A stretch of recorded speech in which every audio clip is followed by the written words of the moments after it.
प्रणाम सब गोटे के। हम शालिनी झा आ हमर संग द रहल छथि हमर दीदी अर्चना झा। हम सब एकटा तुषारी के गीत ल के एलहुं हँ। किनको फरमाइश छलन जे तुषारी के गीत एकटा गाबऽ के लेल, तैं हम हुनकर ध्यान रखैत और सब गोटे के लेल कि जे तुषारियो ओही में रही छै, त ई गीत सुनू अहाँ सब तुषारी के। धन्यवाद। बसहा चढ़ल शिव डमरू बजाबथे, बसहा चढ़ल शिव डमरू बजाबथे, घर घर खोजै कुमारी गे माए, घर घर खोजै कुमारी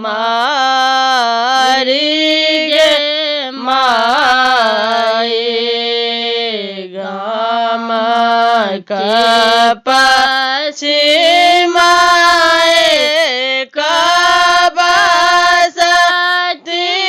है मंतरे के ओहे, घर गौरे कुमारी गे माए, ओही घर गौरे कुमारी गे माए, परिछय चलली माए मनाए, न बर देखे खसले जमाए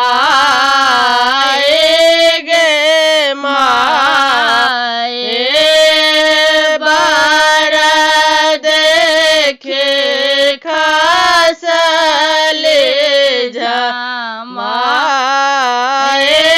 गे माए, मन छल चिता छल करब प्रथम बर भए गेल बुढ़बा भिखारी